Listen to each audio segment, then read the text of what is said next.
So, reading the Bible a lot lately got me thinking about father figures. Specifically, father figures from the Bible. There's guys like Abraham who wouldn't hesitate to sacrifice you if the voice in his head asked him to. Cause I've been a worse father than Abraham. You wanna tell me what the that was? Or guys like Saul who threw a spear at his son every time he asked a favor. But I personally think a father figure should be the coolest person you can imagine. The kind of guy you want to be growing up. You know, the kind of guy who's just so cool, you don't mind them talking to your friends without a script. Hell, you could even get a girlfriend just by being his kid. And most importantly, he doesn't even like milk, so he'll always be there. For me, the answer was pretty obvious. So obvious in fact that I knew the answer even before I asked myself this question. That answer is Prophet Elijah, or as I like to call him, the Prophet of Fire.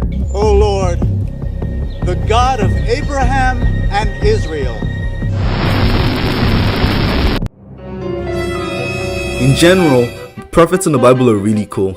They get to speak to God directly, summon plagues, and even resurrect the dead sometimes. But even amongst all the inherent coolness of prophets, Elijah really is different. He's, how do the kids call it these days? Him. I see you, my slime. Bro, you're him. Hemi Neutron. Hemi John. He's him. Elijah is so him, he makes the other prophets look like Disney princesses in comparison. This man is so raw, he gave me salmonella. So in this video, we'll go over some lore to see just who Elijah is, and talk about events in his life that prove just how goddamn epic he is. As I mentioned earlier, Elijah was a prophet, but he wasn't just any prophet, he was the prophet. And I mean that literally, because the king of Israel had got rid of every other prophet in Israel at that time, which made Elijah the last remaining one. So right off the bat, he had to face many challenges without any allies. So, Elijah being a beast pretty much can be summed up with how his story starts. You see, other prophets like Moses or even Samuel had their characters fleshed out with meaningful stories from their childhood and all of that, which is all fun. But me, I love myself some excitement. My guy Elijah straight up spawned in the desert right from the start, fighting heat and hunger while he was on the run. And I know this makes it seem like he's a bit underdeveloped as a character, but that's not even true either. Even though Elijah is mostly a man for the meatheads, he's also had some characterization. You see, Elijah was a fugitive and he got banished from his home because he served God and cursed Israel with a drought. He didn't even have the option of going into exile with friends or other like-minded people because, like I said earlier, Jezebel, the queen of Israel, had all the other priests killed. Elijah was a very brave guy, but spending years alone in the desert definitely took its toll. Even if we forget the physical challenges like starving and fighting heat strokes for a second, the guy literally was still all alone in the desert with no one to talk to. All his friends were dead, and any attempt to go back home to even say hi to anyone could end up with him dying. He placed the drought curse on Israel for being evil, but even he suffered more for it because he was in the freaking desert. All this led to him literally praying for death. The man was depressed, but despite all of this, he still had the resolve to go on to achieve some of the insane feats I'm about to talk about. So my man Elijah was on the run for single-handedly trying to bully Israel back into worshipping God by cursing Israel with a drought for 3 years. While he was on the run, he did some amazing shit, like give a widow unlimited food from a single jar and bringing her son back to life. Now this was the first time anyone in the Bible had ever been resurrected from death. That means not even Moses did it, and Elijah did it even before Jesus could. And if you thought that was impressive, we're not even done yet. I wasn't kidding when I said he bullied Israel either. For context, the king of Israel, Ahab, and his wife Jezebel worship a god named Baal, so they made all of Israel do the same thing. This is why there were no other prophets of God other than Elijah. So, Elijah, being the greatest prophet ever that he is, called out Israel for their Baal worship and then challenged Baal. For this challenge, he'll go up against 450 prophets of Baal, and they were basically supposed to put up bulls for sacrifice and then pray for their gods to send fire to burn it up. The 450 prophets of Baal went first,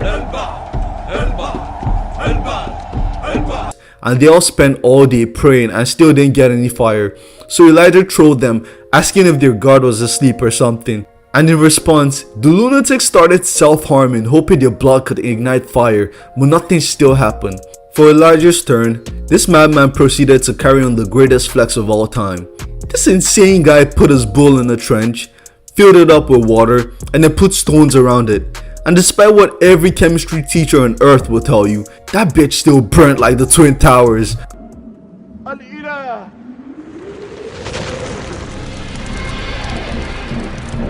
The fire was so intense that it dried up the water, burned the bowl, formed the big ass crater around it, and then burned all the stones around it. It was like he was cooking up a candidate for hell. Unsurprisingly, he also had massive balls. Despite being hated by the king and queen, and right after clowning the prophets, he still had enough balls to prophesy directly to the king that he and his wife were going to die horribly. He was so intimidating that the king begged and cried until his punishment was forgiven. Not to mention, Elijah is pretty much the greatest firebender alive, because unlike the ones in Avatar, he actually caught a body with his fire on screen. When they sent a whole platoon of soldiers after him, he straight up called down a fire from heaven to wipe them out, and then he did it again when they sent more people after him. That's 100 people it took out with just 2 attacks. Elijah is not only a raging badass either, he's also a generous guy. He gave his student Elisha and taught him a bunch before he was about to leave this world. And speaking of leave this world, by far the most mind-numbing thing Elijah has ever done though is his death. In typical him behavior, Elijah never died. Instead, this man went straight up to heaven in a glorious chariot of fire while he was still alive. Please note, Moses, Jesus, and pretty much everyone else all died at least once. Elijah did not die. This man walked into heaven alive. Look, in conclusion, Elijah is courageous, an expert troll, and all-around unkillable badass who did amazing things like going straight into heaven alive. He was also the pioneer of resurrecting the dead. Like I said, this man is the greatest prophet of all time, by far. Whenever the Bible gets its own live action show, I need Elijah to be played by Pedro Pascal, because I know the girls will be thirsting, and you better believe I will too. This video is way shorter than most of the things I put up here, but that's because I just had to say how fucking cool Elijah is. So if you like this video, like and subscribe, and for more cool content.